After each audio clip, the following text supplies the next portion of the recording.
Vamos ver se vai. Eu acho que vai.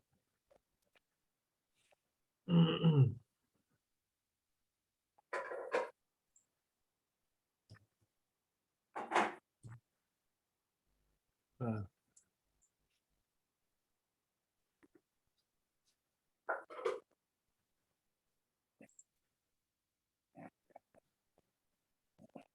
Buenas, então aqui, ó.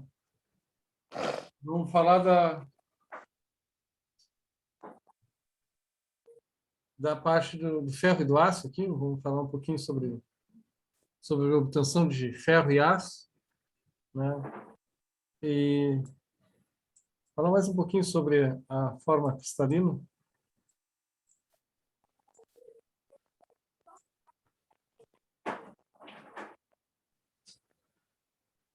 Ó, vamos ver.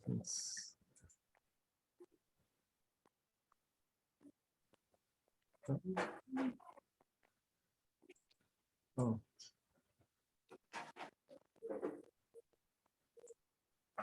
Bueno, então vamos lá. A parte da segunda parte dessa disciplina fala então da forma cristalina do ferro. A gente já falou isso lá no início, na segunda aula, tá? Os processos de produção de aço, né, e dos processos de redução do aço. Então, no processo de produção do aço, né, a gente vai ver um pouquinho sobre a metalurgia do ferro, né? Como é que se processa essa metalurgia. Então, vamos falar um pouquinho sobre o alto forno, sobre quem é que participa da, da fundição, como é que ela se processa. Tá? Devido, a gente vai falar um pouco disso, porque devido à parte mecânica a gente trabalha quase que totalmente com aço, né?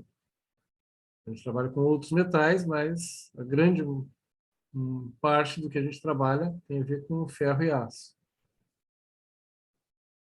Tá, então, os metais são elementos que apresentam como principais características o brilho metálico, a boa condutividade térmica e a boa condutividade elétrica. Tá? E a gente vai dizer que são ligas, né? Quando a estrutura cristalina de um metal, né, fica interligada com outro elemento químico. Um dos mais conhecidos ali que a gente conhece, né, seria, por exemplo, o sal de cozinha, que a gente tem um metal, que é o sódio, né, e a gente tem um não metal, que é o cloro. Tá? Então, então a gente tem uma liga de sódio e cloro, fazendo o cloreto de sódio, né, o famoso sal de cozinha. Então, assim como a gente tem essas ligas de metal com não metal, a gente tem as ligas metálicas, que seriam metais com metais, né? Ou um metal com algum outro não metal para dar algum tipo de característica. Então, o aço carbono, que a gente conhece, né, é uma liga, né, de ferro, que é o nosso metal, com um não metal, que é o carbono. Tá? Para a gente considerar que seja ferro, que seja aço, né, a gente diz que é aço quando está entre 0,05% até 2% de carbono. Quando está dentro dessa faixa aí, a gente diz que a gente tem um aço carbono.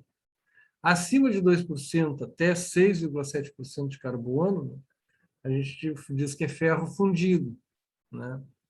Até, né? Na verdade, o nome fica até meio estranho, né? Porque a gente tem mais carbono, chama de ferro, né? E tem menos carbono, a gente chama de aço. Né? Quando tem mais ferro do que carbono, a gente chama de aço. Quando tem mais carbono, a gente chama de ferro. Mas são nomes que estão há muitos anos. Então, não se trocou essa nomenclatura. Tá? Buenos. Então, só para vocês terem uma ideia, assim, questão de 2%, né? A cada 100 quilos de ferro, né? A gente tem 2 quilos de carbono ali. Aliás, a cada 100 quilos de liga, né? Nós temos 2 quilos de carbono e 98 quilos de ferro. Né? No ferro fundido, já ao contrário. A gente pode ter ali até, em cada 100 quilos de ferro fundido, a gente pode ter 6,6%, vamos supor, de carbono e 94% de ferro. É claro que a gente tem outros elementos que vão estar dentro dessas ligas, né? Nos ácidos liga, a gente então tem outros elementos, né, que vão participar da composição química e que vão acrescentar algumas características, né, para aumentar a qualidade do nosso aço, né? Maior resistência mecânica, maior dureza, né? Então, de acordo com aquilo que a gente necessita, a gente vai, então, acrescentar elementos de liga. E aqui, então, a gente já falou dessas formas cristalinas, que são a forma como os átomos se arranjam dentro quando ele está solidificado. Né? Lá na segunda aula a gente falou o que era uma cúbica de corpo centrado, uma cúbica de face centrada e uma hexagonal compacta. Tá? Então, cúbica de corpo centrado, quando a gente então tem os carbonos, os átomos nos vértices da célula, né? E tem mais um átomo dentro da célula que forma o cristal. A face centrada, a gente tem os átomos nas faces, e em cada face do nosso cubo a gente tem, né, mais um elemento na face. E hexagonal compacta, então a gente tem duas faces formando um hexágono, onde cada vértice recebe um átomo, né, e no centro do hexágono vai mais um outro átomo, né, dentro dessa estrutura cristalina. Tá? Mais ou menos isso que vocês estão vendo. Nos intervalos ali, ó, a gente ainda tem mais, do hexagonal compacto, a gente tem mais 3 átomos nos interstícios, ou seja, dentro da, da estrutura cristalina.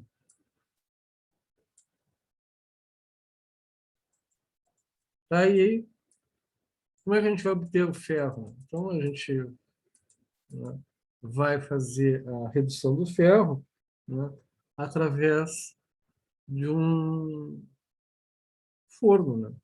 Então, é um dos mais antigos processos de redução de metais, né?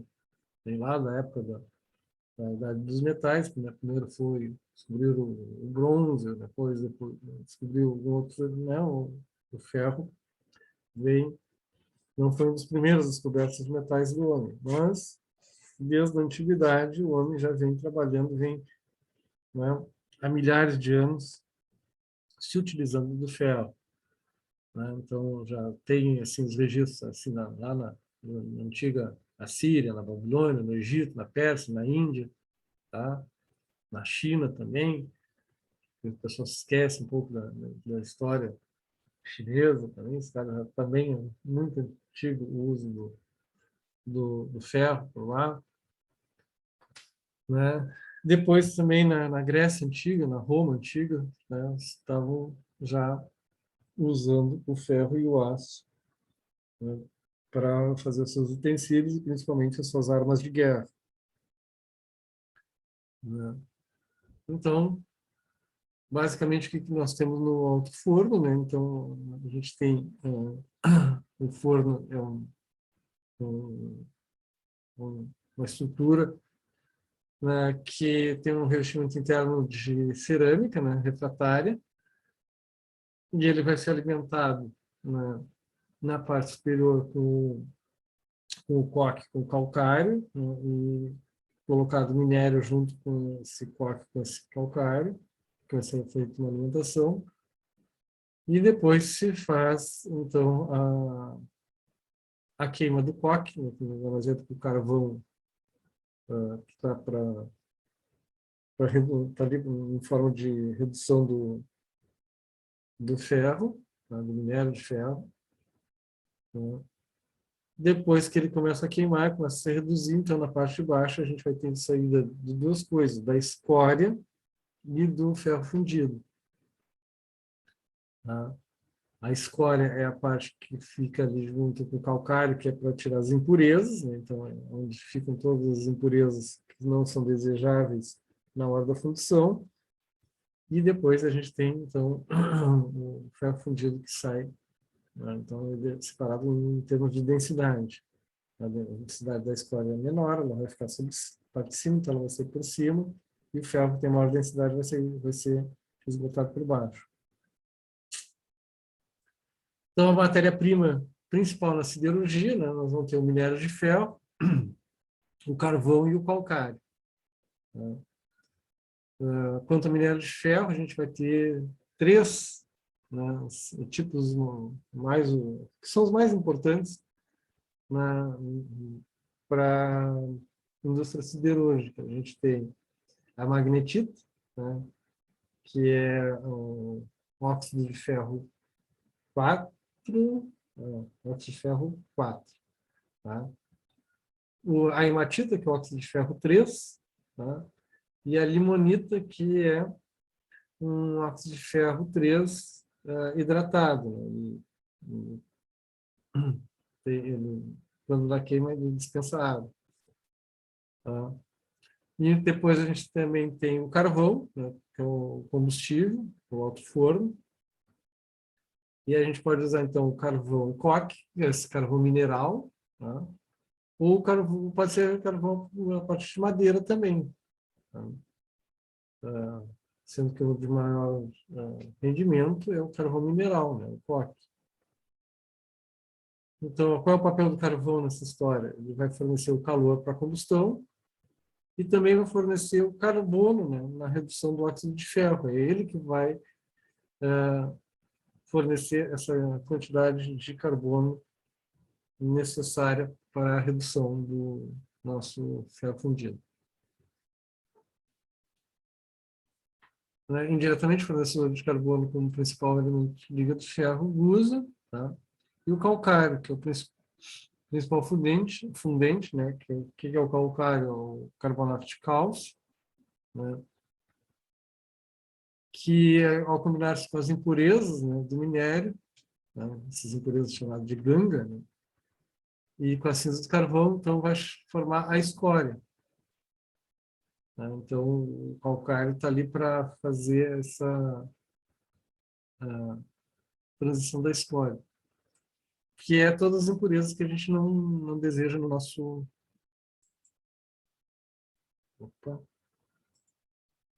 na nossa fabricação do aço. Então, o aço, né, reobtido depois, essa primeira fase do alto forno foi para fazer a redução do minério, né? Se fez a redução do minério de ferro em ferro gusa, né? Que é vamos botar assim, a primeira fase do ferro antes de se tornar aço. Depois, a gente vai obter o aço mesmo através dos fornos conversores. A gente tem, né, ali o conversor Bressner, né, e o Siemens Martin, são os dois principais exemplos de forno conversor. Com isso, obtém-se uma liga binária de ferro e carbono com teor máximo de 2% de carbono. Os elementos normalmente encontrados nos ácidos carbono, além do carbono, são o fósforo, o enxofre, o manganês e o silício.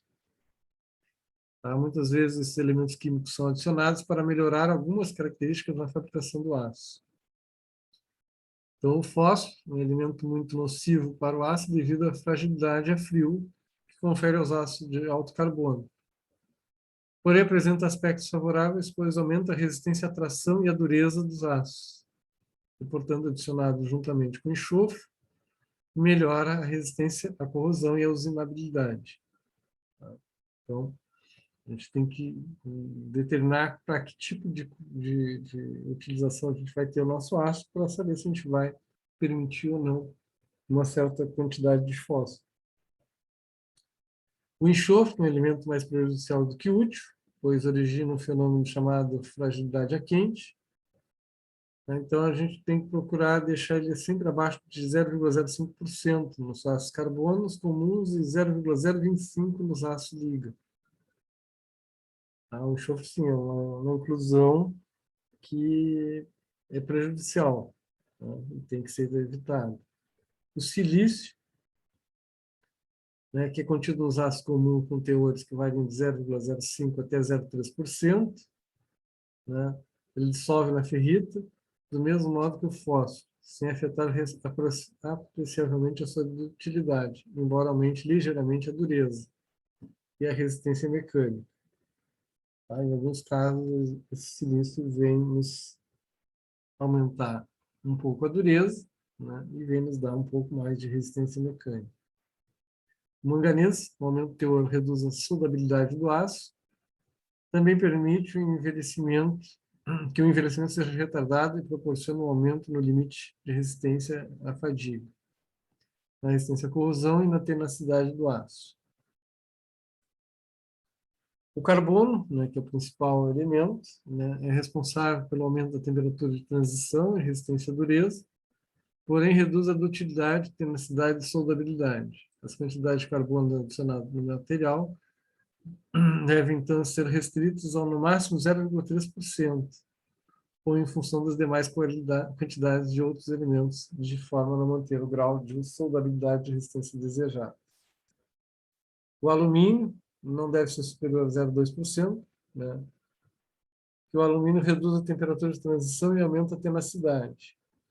Em quantidades suficientemente grandes, o alumínio prejudica o acabamento superficial dos produtos laminados. O cobre é muito eficaz na resistência à corrosão atmosférica, para quantidades até 0,35%, que ele aumenta o limite de resistência à resistência à fadiga, né? Reduz a dutilidade, a tenacidade, a soldabilidade. Aí o tão famoso, o nióbio. A adição de pequenas quantidades desse elemento acarreta acréscimos significativos no limite de escoamento e acréscimo em menor intensidade no limite de resistência. Embora apresente efeitos desfavoráveis em relação à dutilidade, né, esse aumento é quase que obrigatório na composição de aço de alta resistência e baixa liga, pois permite uma redução nos teores de carbono e manganês, fornecendo melhor soldabilidade e tenacidade. Tá?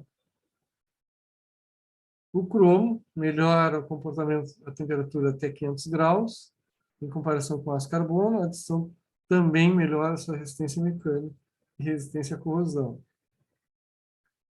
Os aços com teor de cromo acima de 11% são considerados como aço inoxidável. Tá? Então, quando se trata de aço inoxidável, a gente está, então, no aço com alto teor de cromo.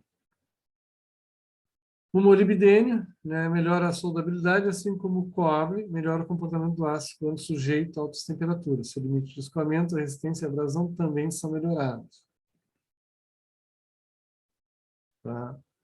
O níquel, esse elemento eleva a resistência mecânica, a resistência à corrosão e a tenacidade, porém reduz a soldabilidade. O vanádio, né, nas condições até 0,12%, soldabilidade e a tenacidade do aço não são prejudicadas. Tá?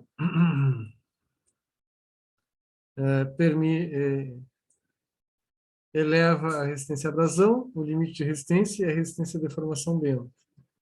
O ferro fundido, né, apresenta teores de carbono superiores a 2 até 6,7%, sendo que o carbono pode estar em duas formas diferentes. Tá?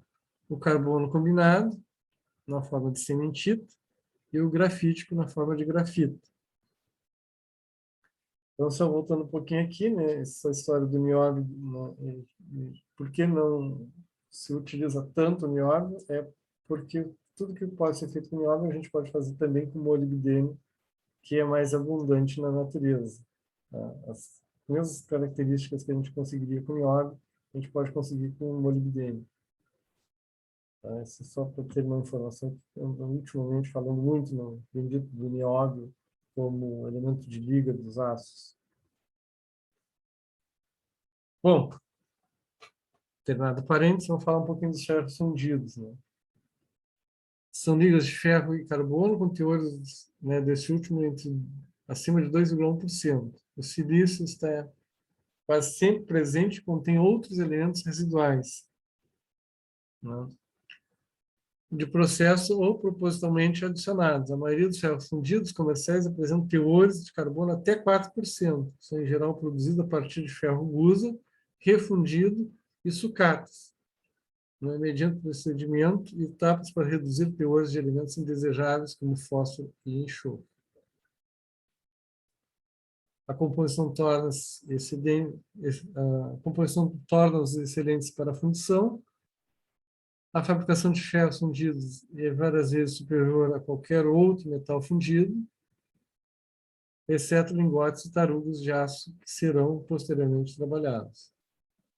Essas duas formas sobre as quais o carbono pode apresentar classificam os ferros fundidos inicialmente em dois grandes grupos: o ferro fundido branco e o ferro fundido cinzento, tá? E muito utilizado para a base estrutural de máquinas.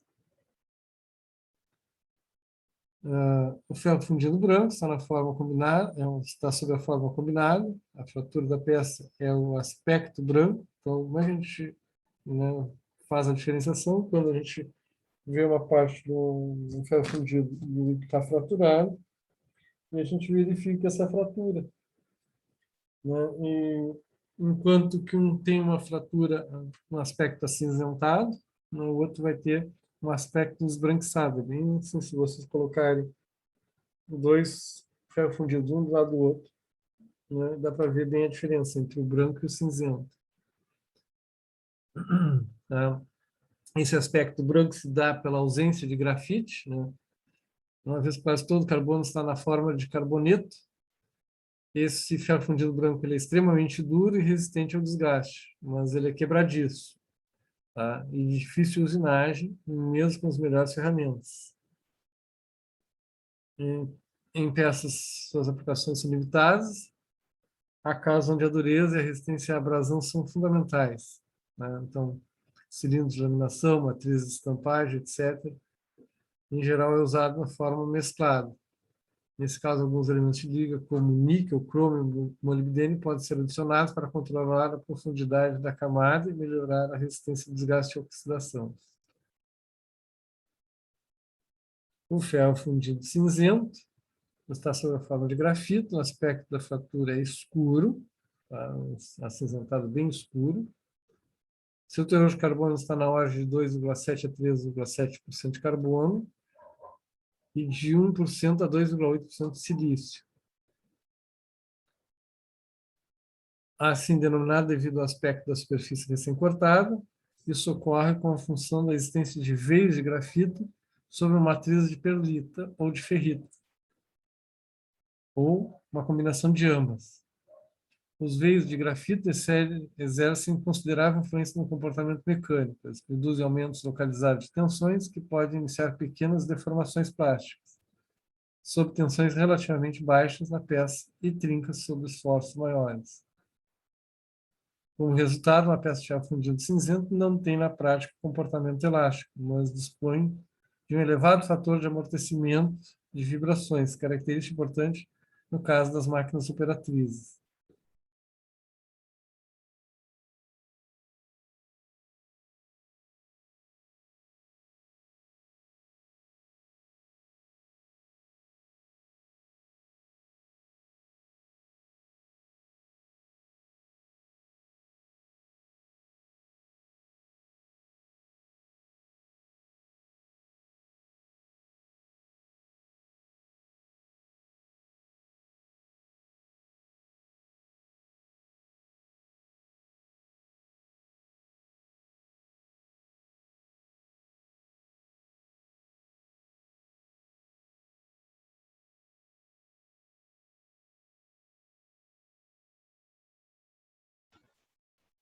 Tá.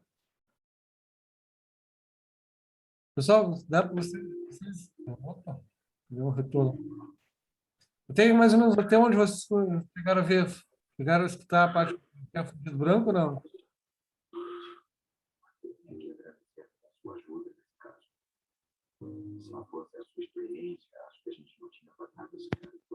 Estava no ferro fundido cinzento. Ah.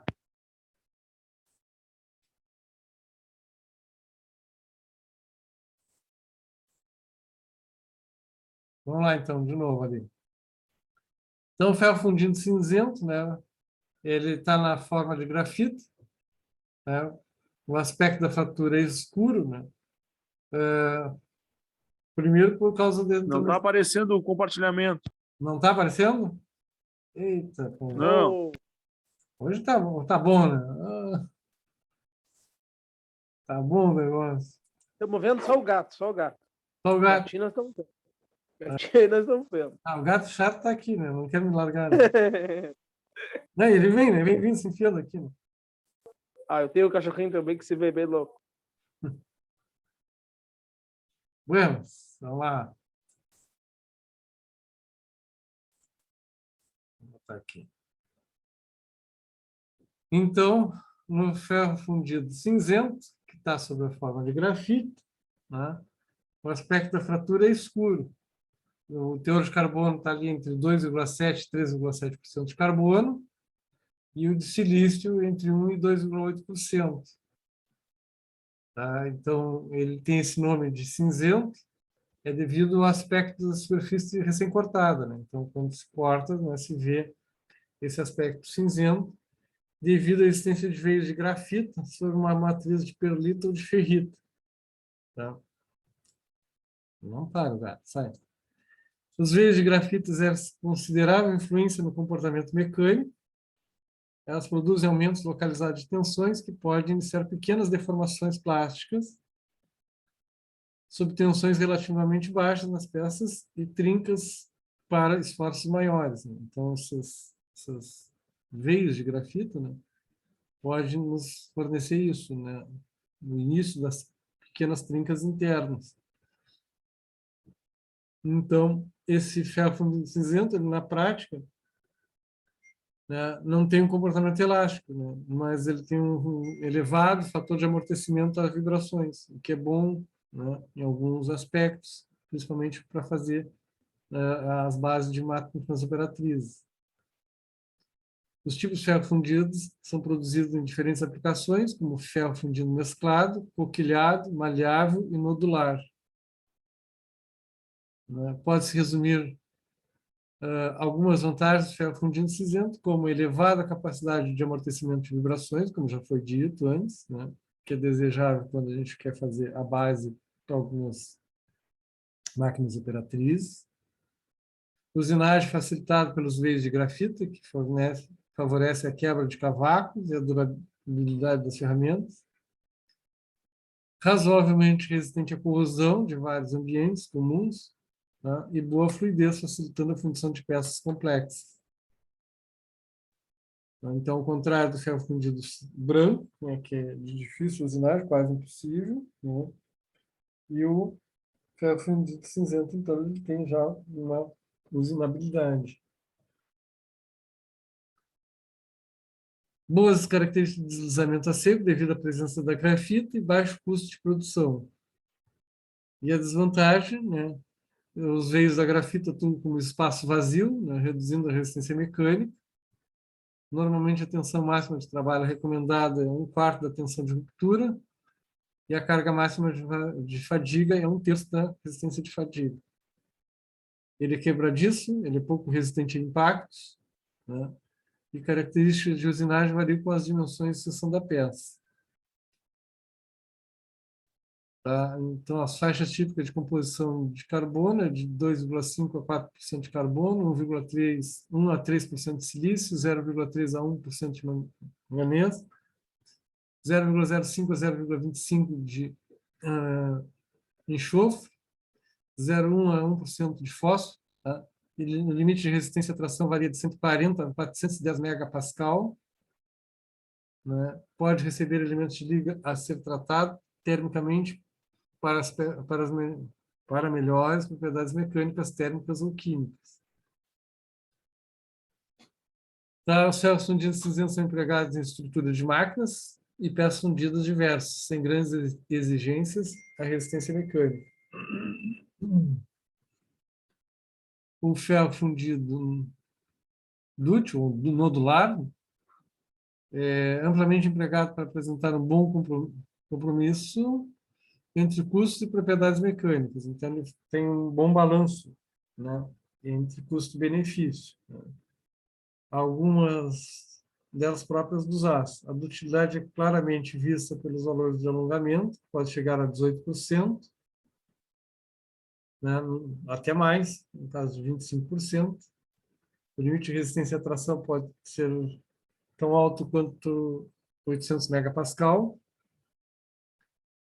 e a baixa contração na solidificação, que facilita a produção e reduz o custo de peças fundidas. Tá? O maleável, ferro fundido maleável, obtido a partir do branco, a dutilidade não é das mais altas, algo na faixa de 10%. A grosso modo, pode-se dizer que apresenta valores entre o ferro fundido cinzento e as do aço.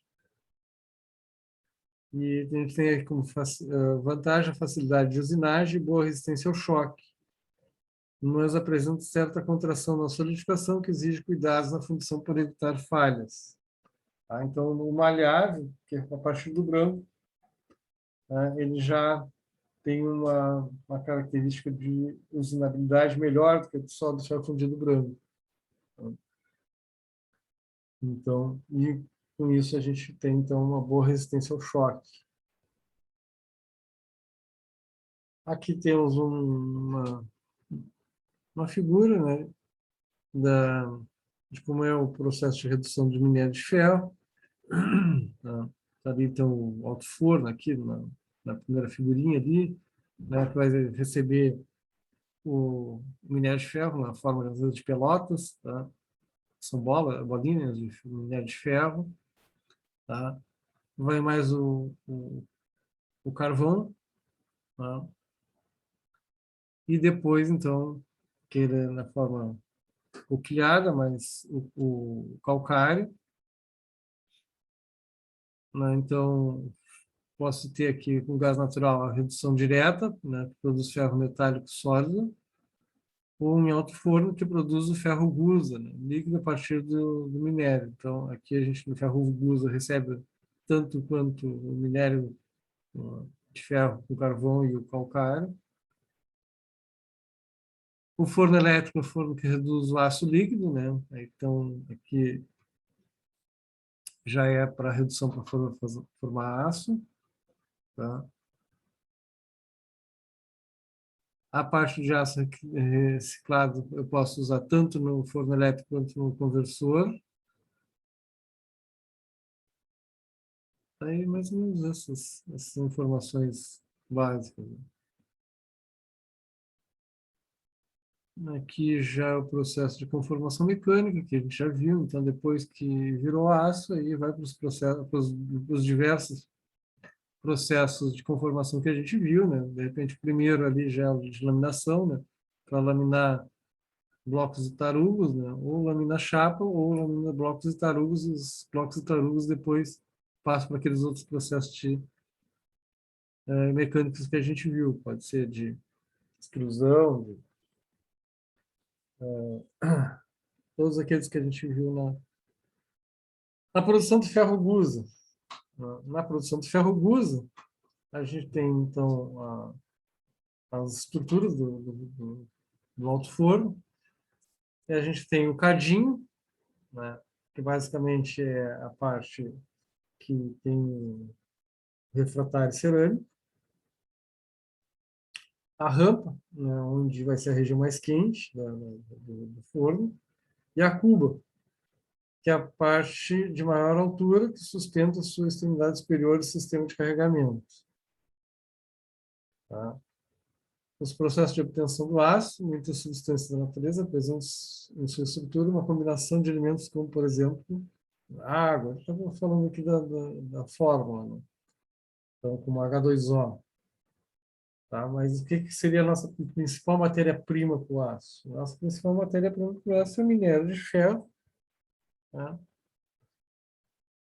Um dos mais comuns, então, é o óxido de ferro 3, que é o Fe2O3. Tá?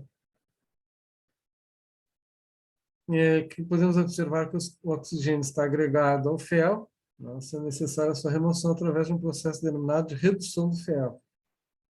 Então, como eu só quero ferro, né, eu tenho que me livrar desse oxigênio. Tá? Durante o processo de redução do ferro, são adicionados outros elementos químicos que possuem maior afinidade com o oxigênio, deixando dessa forma o ferro sem o elemento oxigênio. Então, se chama processo de redução porque é o nome da reação química, né, que tem quando se diminui o número de oxidação do elemento químico. Então, aqui eu tinha o óxido de ferro 3. Tá? Ao perder esse oxigênio, né, esse ferro tinha um número de oxidação mais 3, por isso que é o óxido de ferro 3. Ao perder o oxigênio, ele vai ficar só ferro, um número de oxidação zero. Então, houve uma redução do número de oxidação do ferro, que era 3, reduziu para zero. Então, por isso que a gente diz que é um processo de redução. Redução do quê? Do número de oxidação. Ou seja, né, as ligações químicas que esse metal poderia fazer. Tá? Durante o processo de redução do ferro, são adicionados outros elementos químicos que possuem maior afinidade com oxigênio. A gente já falei. Tá? Então, classificação dos ácidos. Então, a gente vai classificar esses ácidos, né, de acordo com a quantidade de carbono que a gente tem e depois para que tipo de utilização ele vai ter. Então, alguns outros elementos de liga vão entrar nesse nosso classificação. Então, a classificação dos ácidos não obedece a um único critério. Tá? Então, existindo classificação quanto à composição química, quanto ao processamento, quanto à microestrutura, quanto às propriedades e até mesmo para a aplicação. Então, basta uma rápida verificação nos índices de diversas publicações dedicadas ao assunto. Tá? Então, a gente tem vários tipos de normas que classificam os ácidos, né? Então, geralmente, já mudando de país para país, a gente tem normas diferentes, então a gente vai ter classificações um pouquinho diferentes, tá? Mas a utilização final vai ser quase sempre a mesma. Então, assim, como exemplo de diferentes tipos de ácidos frequentemente encontrados na literatura, temos o ácido carbono, o ácido ferramenta, o ácido fundido, o ácido inoxidável. Tá? Então, a gente tem que notar os critérios de classificação, né? Quanto à composição, carbono, quanto à aplicação, ferramenta, quanto ao processamento, ácido fundido, ou quanto à propriedade, no caso, ser inoxidável, ou seja, não reagir com oxigênio. Existe uma relação entre tais critérios, já que o processamento e a composição determinam a microestrutura do material obtido. Por sua vez, a microestrutura, junto com a geometria e algumas variáveis do ambiente, determina as propriedades. Tá? Classificação genérica. Essa é uma classificação genérica, não é uma classificação normativa, feita por norma. É só uma classificação, vamos dizer assim, quase muito comercial. Os ácidos são ordenados de acordo com o teor de carbono, conforme segue. Então, a gente tem o ácido extra doce, tá? Com menos que 0,15% de carbono. Ácido meio doce, 0,15% a 0,30% de carbono. Ácido meio duro, né, de 0,30% a 0,60%. Ácido duro, de 0,60% a 0,70% de carbono. E ácido extra duro, de 0,7% a 2% de carbono. Tá? Então, aqui que eu falei para vocês, dependendo do país, né, a gente vai ter normas técnicas diferenciadas e com classificações diferenciadas. Então, só para vocês terem uma ideia, que das três que a gente mais usa aqui no Brasil, a gente tem o nosso, da ABNT, Associação Brasileira de Normas Técnicas. A gente tem a norma americana, que é a ISIN, que é a norma do americano para ferro e aço, Instituto de Ferro e Aço, né? E a SAI, que é a Sociedade de Engenharia Automotiva.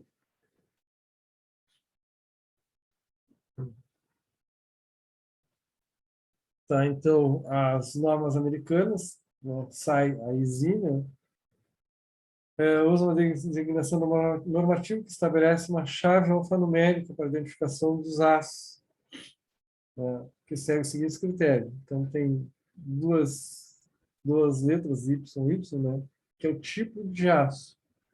Se é aço carbono, a manganesa, o cromo. depois vem uma letra A, uma maiúscula, acréscimo de elementos de liga especiais. Depois aqueles dois xizinhos ali, né, são referentes ao percentual de carbono, tá? E a última letra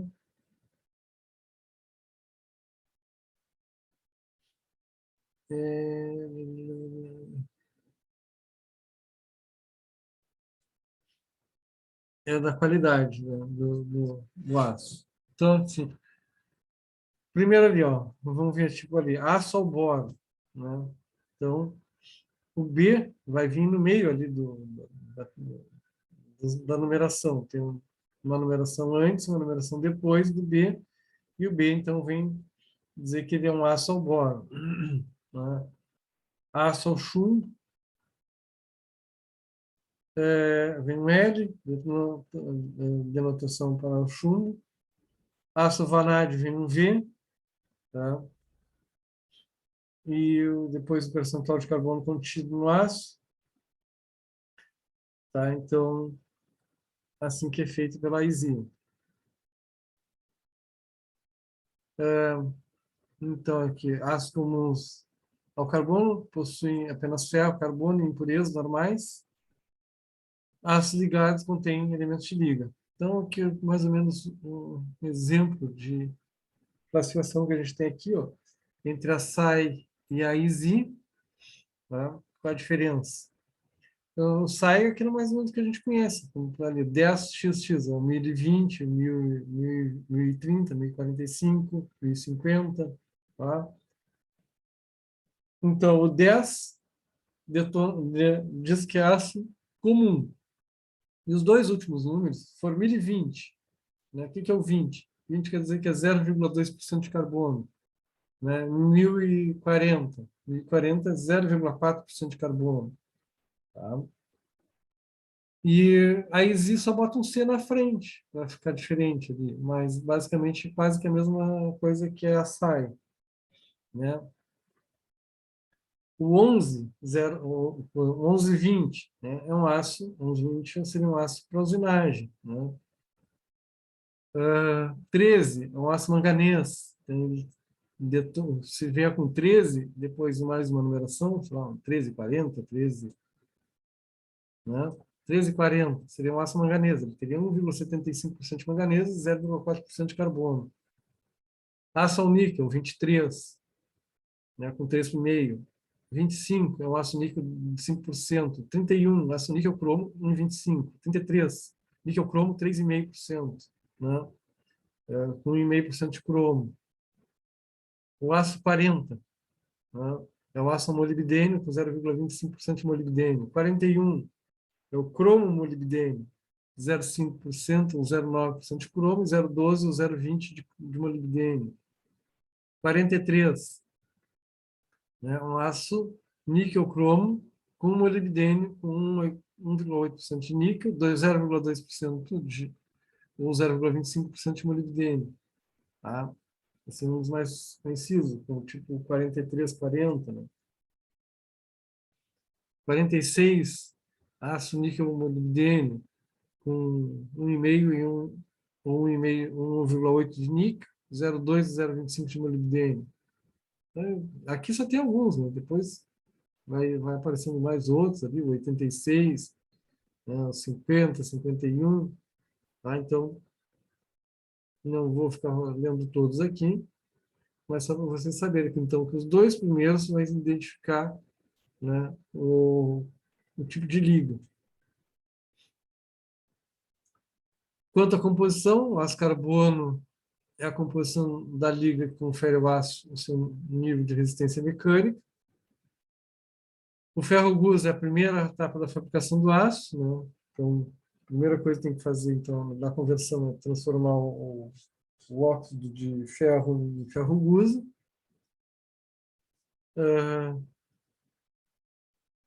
E esse processo é o mesmo para todos. Né? Então, na fase seguinte, quando os elementos de liga são adicionados, os suprimidos do ferro gusa, é que são determinadas as grandes famílias do aço. dos mais rígidos aos mais estampáveis.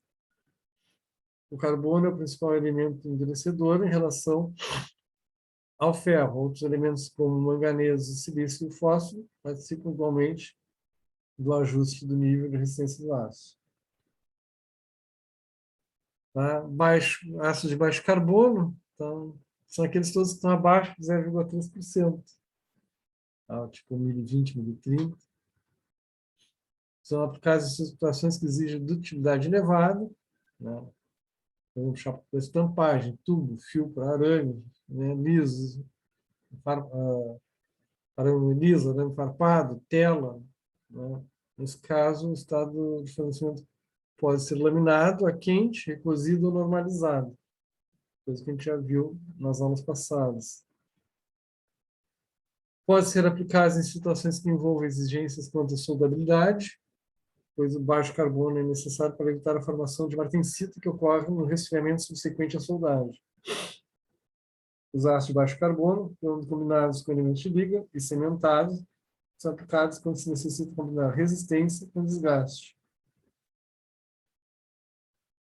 Possui baixa resistência à dureza e alta tenacidade e dutilidade. Ele é usinável e soldável, além de apresentar baixo custo de produção, e geralmente esse tipo de aço não é tratado termicamente. Tá? Então, essa é uma desvantagem do ácido de baixo carbono.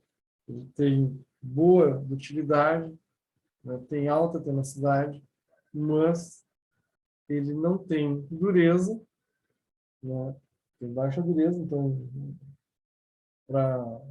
aguenta muito pouco desgaste, e então também não é tratado termicamente, né, não é endurecível por processo de tratamento térmico. As aplicações, então, para os baixos carbonos, né, são as chapas automobilísticas, perfil estrutural, placas para produção de tubos, construção civil, pontes, latas e folhas de Flandres. Tá? Aqui, então, tem mais ou menos a percentual de carbono e dos outros elementos, né, desde do 2006, 2010, 2015, 2018, 2020, 2025. Tá? Então, tem ali uma série deles, dos mais utilizados.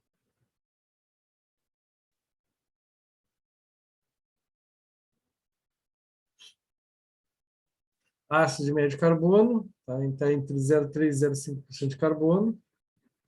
São aplicados em produtos forjados, pois possuem dutilidade a quente para forjamento, associada à média resistência a frio no estado forjado. Quando combinados com elementos líquidos, são utilizados em situações que exijam alta resistência, mantendo ainda alguma dutilidade. A temperabilidade é obtida mediante o emprego de elementos de liga. Tá? Exemplo, os eixos de engrenagem de caminhão, né, que é o 4340 ou 8640. Tá? Então, a diferença de um para o outro é a quantidade de elementos de liga, entre 46 e 86. Possui maior resistência e dureza e menor tenacidade, né, do que o de baixo carbono. Apresenta quantidade de carbono suficiente para receber tratamento térmico, de têmpera e revenimento. Tá?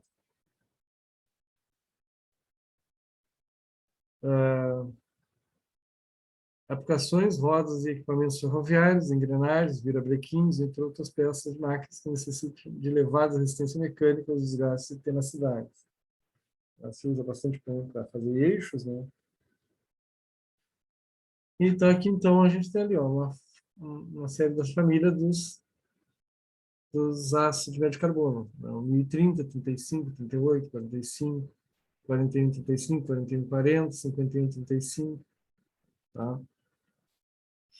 Aqui já apareceu uma outra norma, que não foi falada antes, que na penúltima linha, que é a norma DIN. Tá? Então, aqui uma outra forma de se citar os ácidos, que é a norma alemã, que é a norma DIN, que já é uma outra forma de apresentação. Não deveria estar aqui, né? Aqui, porque aqui ele está falando só em termos da norma SAI e da norma ISI, né? Aí já apareceu a classificação DIN ali no meio, misturado, mas tudo bem. Ácidos de alto teor de carbono, então são aqueles que estão acima de 0,5% de carbono. Então, em casos que se exige elevado limite de escoamento, né? Aí, no caso de molas, vergalhões de concreto, né? Alto limite de escoamento é obtido mediante filtramento ou na presença de elementos de liga mediante têmpera e revenimento. É o de uma resistência e dureza, porém apresenta menor dutilidade entre os ácidos carbonos. Geralmente são utilizados temperados ou revenidos, possuem propriedades de manutenção de um bom fio de corte. Tá? Então aqui a gente tem o 10B22, 10B30, 10B, e o SAI 1040 molibdênio.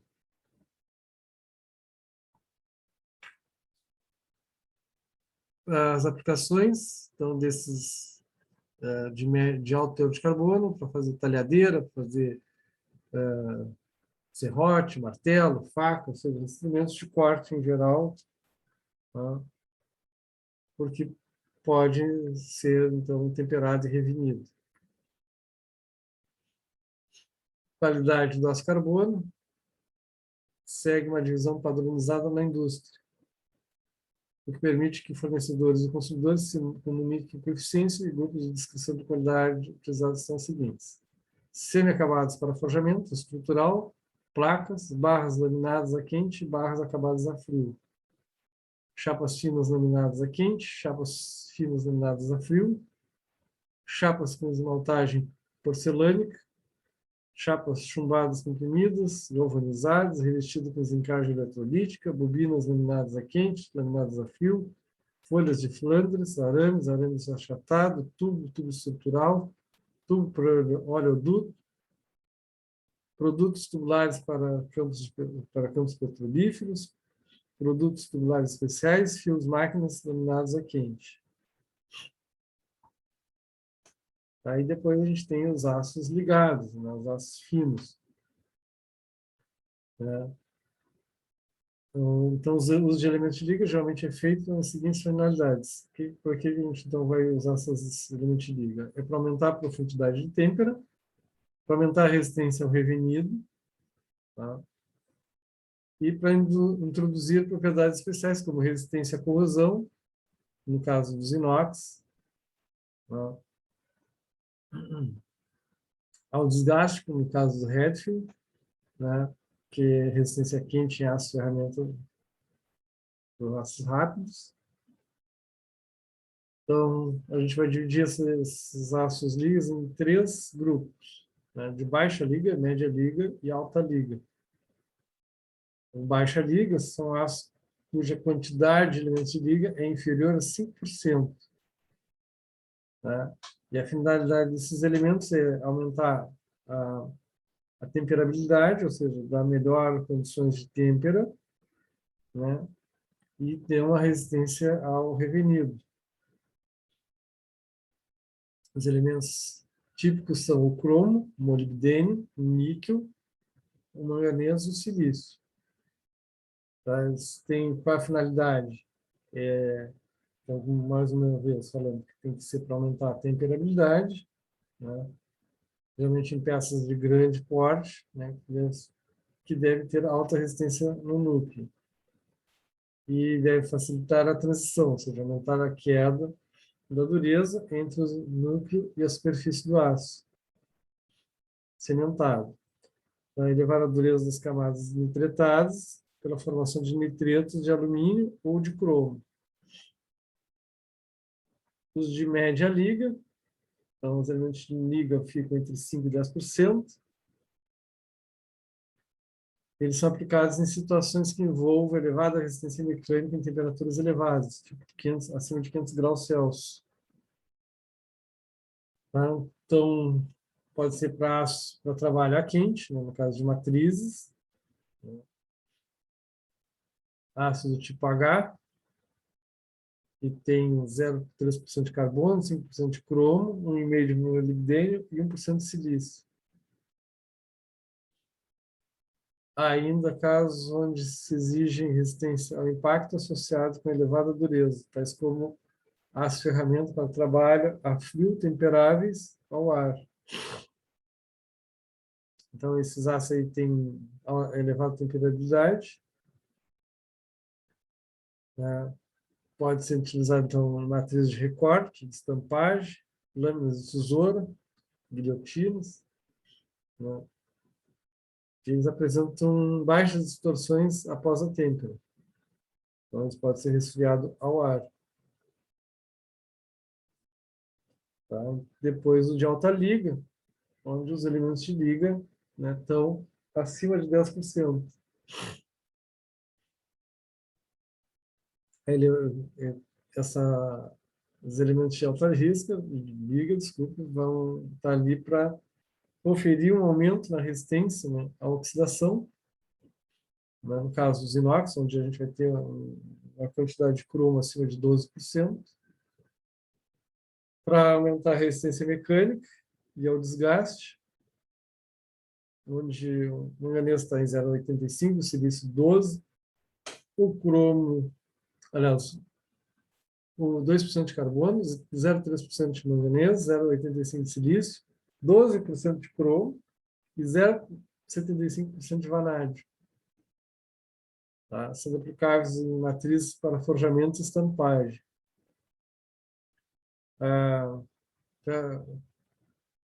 Outra utilização seria para aumentar a capacidade de corte, né?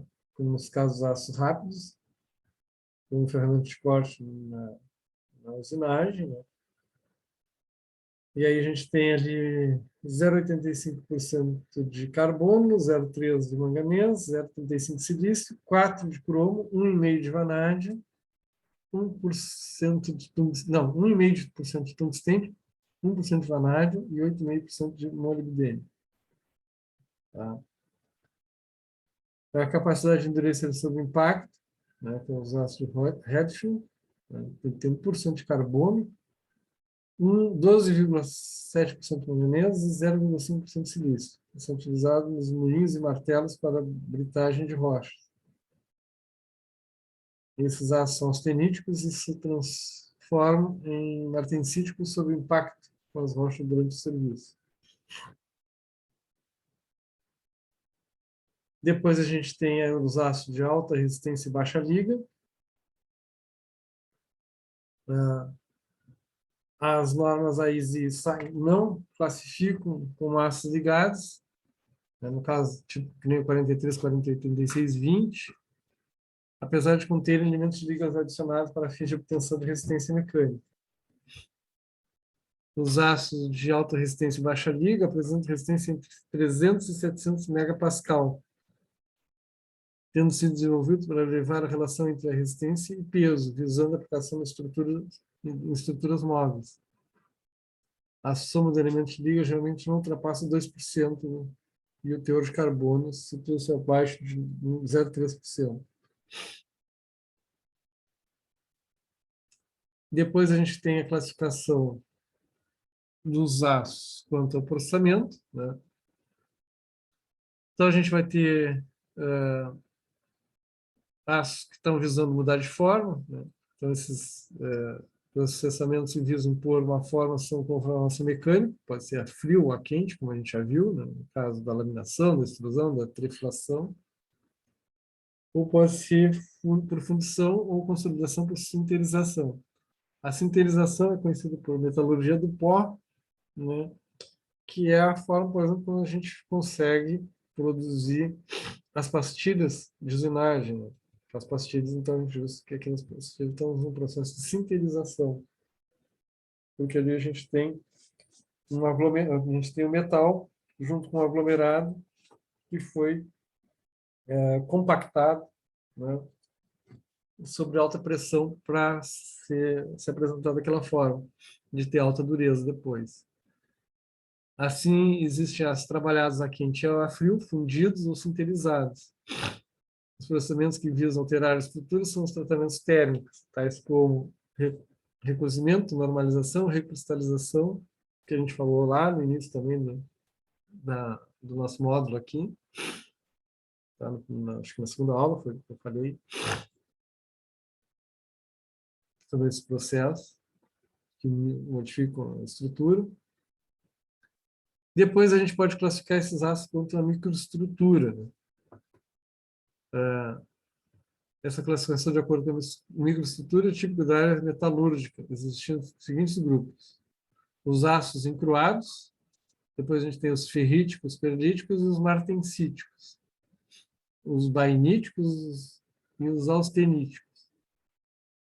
Tá? Os encruados geralmente são ácidos de microestrutura predominantemente ferrítica, com um pouco de perlita. O que diferencia, né, basicamente a ferrita da perlita é a microestrutura, né? Tá? Por isso que a gente já está falando dessa forma aí. Tá? Se ele vai formar veios ou não, ou se vai formar, né, planos na microestrutura. Então, como vai estar exposto essa microestrutura dentro do aço depois que ele endureceu. Tá? Então, a quantidade de teor de carbono vai influenciar na formação dessas estruturas.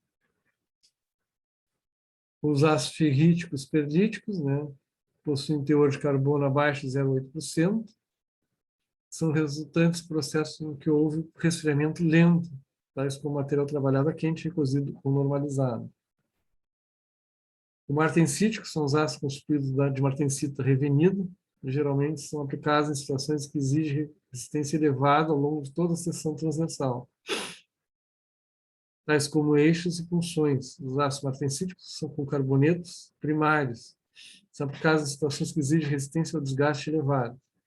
Tá? Então, os martensíticos são aqueles que, quando a microestrutura ela troca, né, há uma troca entre cúbico de corpo centrado e face centrado, né, e é quando a gente consegue, então, aumentar a dureza. Os martensíticos são aqueles que são temperáveis. Os bainíticos, sob determinadas combinações de resistência de dureza, a estrutura bainítica propicia maior tenacidade que a martensita, tornando tais ácidos preferíveis em função da necessidade de resistência associada à tenacidade. Os austeníticos, uma vez que a austenita não é um constituinte estável em temperatura ambiente, sua estabilização depende da presença de elementos de liga, tais como cromo e manganês. A austenita não pode, por ser não magnética, enquanto aplicações em situações que se deseja minimizar efeitos dos campos magnéticos induzidos, tais como suportes de bússolas. Tá? Ou, às vezes, também no intermeio dos interferros dos geradores não, dos transformadores, para diminuir o efeito das correntes parasitas. Classificação quanto às propriedades. Então, de acordo de todos os critérios que se costuma classificar nos ácidos, esse é o menos sistemático, né? Então, classificar ele quanto à propriedade: ácido de alta resistência e baixa liga, ácido de alta resistência, ácidos inoxidáveis, ácidos indeformáveis, ácidos para fins elétricos e magnéticos. Tá? Então, basicamente, esse aqui tem a ver com a finalidade última deles, né? Mais conhecida é a classificação inoxidável. Classificação quanto às aplicações. Essa classificação é mais frequente na literatura técnica, provavelmente devido à associação imediata entre o tipo de ácido e as aplicações pretendidas para o mesmo. Então, a gente tem ali ácido estrutural, né? Os requisitos fundamentais esperados nos ácidos destinados à construção de estruturas metálicas, como pontes, torres de linhas de transmissão, edifícios, né? Então, o que a gente procura no aço estrutural? Resistência mecânica, soldabilidade, disponibilidade no mercado e preço baixo. Então, os aços ao carbono comum atendem a esses requisitos principais, sendo que os mais utilizados se encontram na faixa de 0,5, 0,15 a 0,35% de carbono.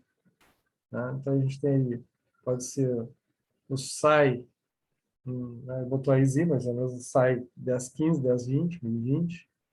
Tá? Aqui é uma classificação da norma DIN, tá? Que é o mesmo 1015, ou C20, que seria o mesmo 1020. As pramolas são aços de carbono comum, em alguns casos com adições de elementos de liga, principalmente manganês, apresentando as características básicas de alto limite de elasticidade e resistência à fadiga. Seu exemplo de aços paramolas, 1070, 1080, 1090, tá? Na norma DIN, ela se apresenta como 50 manganês 7, 50 cromo vanádio 4. Aço para beneficiamento, então, são aqueles que vai, se possível, então, o tratamento térmico, né? Seguir, seria o caso de fazer uma têmpera com seguida de revenimento. Então, para poder ser tratado termicamente, tem que ter mais do que 0,25% de carbono, tá? Com ou sem adição de elemento líquido. E quais são as características desejáveis desse tipo de aço? São as propriedades mecânicas da peça de metal, do material, características geométricas da peça, solicitações estáticas e dinâmicas sobre a peça e a temperabilidade. Aí tem aqueles exemplos, 41,30, 41,40, 43,30, tá? Tem uma série ali. Aço para cimentação e nitratação, então são os aços que podem ser submetidos a esses dois tipos de tratamento, né? Tratamento por cimentação ou por nitratação, que são tratamentos não de tratamento térmico, mas sim de adsorção, né, de elementos de liga durante o tratamento. Eles geralmente possuem baixo teor de carbono, né, com ou sem elementos de liga, são empregados em elementos de máquina que devem ter grande resistência ao desgaste, né, e ótima dutilidade no núcleo. Então, portanto, sua capacidade de absorção de impactos, os aços comumente utilizados para cimentação e nitratação são 1010, 1016, 3120, 4320, 8620. Então, vamos ver que ele tem aqui um teor de carbono abaixo de 0,25, 20 quer dizer que é 0,02, né?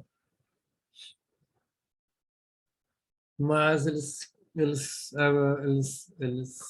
podem ser submetidos, então, a esse processo de cimentação e de nitratação, né, que são dois processos de tratamento que vão dar uma alta dureza, né, mas com pouca penetração, né, já que se a gente pegasse esse 1010 e tentasse tratar termicamente, nós não conseguiríamos ter dureza, tá? Mas a gente pode cimentar, que é um outro processo de aumentar a dureza, né, durante o tratamento, né, que é quando se coloca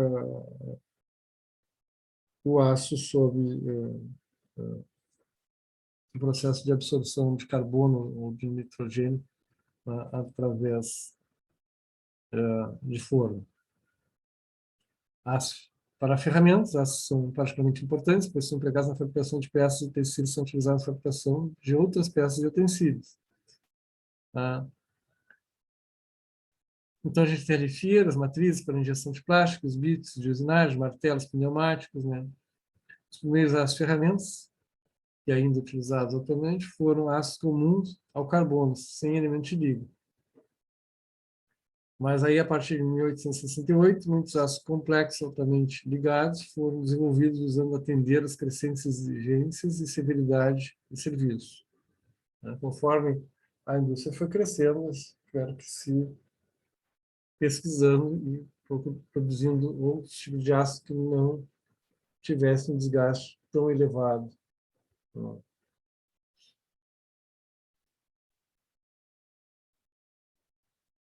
As diversas aplicações dos aços ferramentas podem ser classificadas de acordo com o tipo de solicitação envolvido no produto.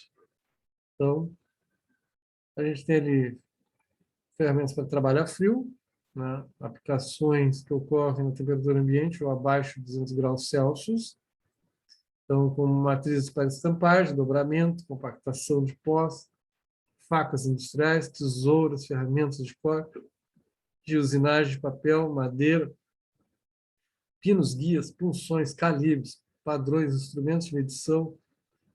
Nesse campo de solicitações pode envolver um lado resistência ao desgaste. Então, isso seria esse tipo de trabalho a frio. Trabalho a quente, acima de 200 graus Celsius, né? Então, vai acontecer uma situação mais severa, né, de tendência ao desgaste maior. Então, a gente tem ali matriz para forjamento a quente, moldes para fundição, sob pressão, extrusão, facas para tesouras de corte a quente, fieiras, algumas tesouras para trabalho a quente trabalham em contato com material aquecido até 1.100 graus Celsius.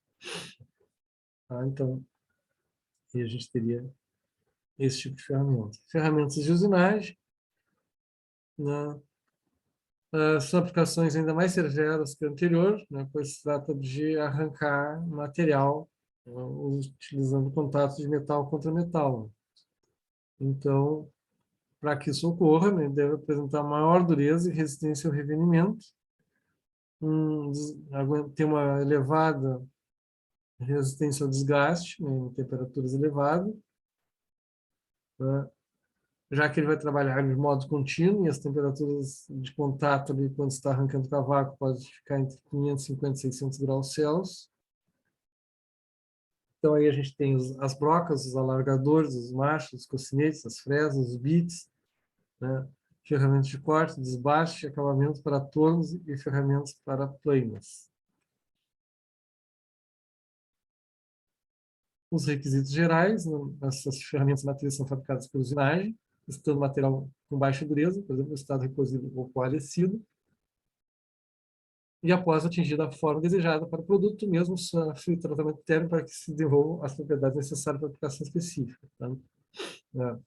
Ela tem, então, que ser maleável o suficiente para a gente poder dar o formato da ferramenta, depois ela tem que ser submetida ao tratamento térmico para que a gente tenha, então, as características de resistência ao desgaste, resistência à abrasão, mas também tem que ter boa dutilidade.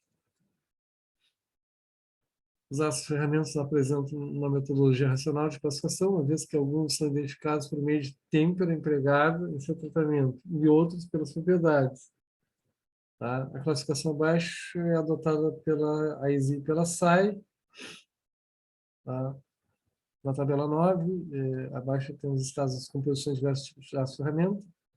Né? Temperáveis em água, resistentes ao choque, aço ferramenta para trabalho a frio, o aço ferramenta trabalho a frio, temperável ao ar, o D aço ferramenta para trabalho a frio de matrizes, o H para trabalho a quente, hot, o T ao tungstênio, o M ao molibdênio e o P para moldes plásticos.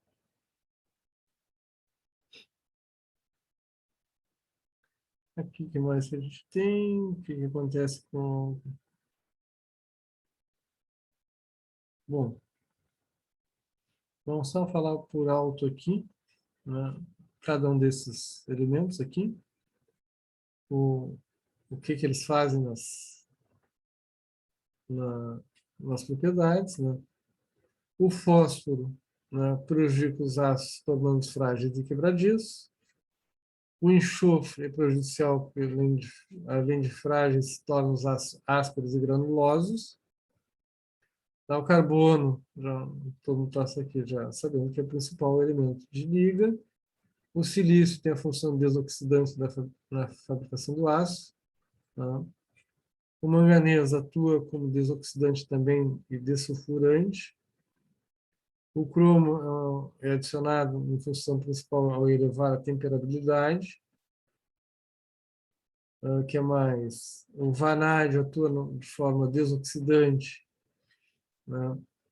E, entretanto, sua função principal consiste de atuar como estabilizador de grão. O tungstênio também atua como formador de carbonetos, favorecendo a obtenção de tipo de dureza secundária. O molibdênio tem efeitos similares ao tungstênio. O cobalto tem a função principal de aumentar a dureza, a quente, dos ácidos rápidos.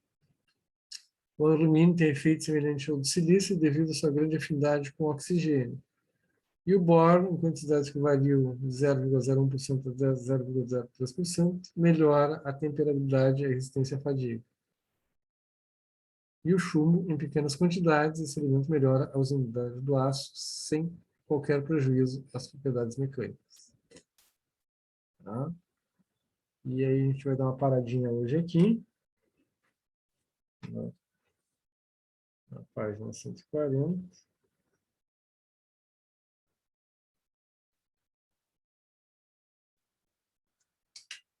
E aí amanhã a gente continua.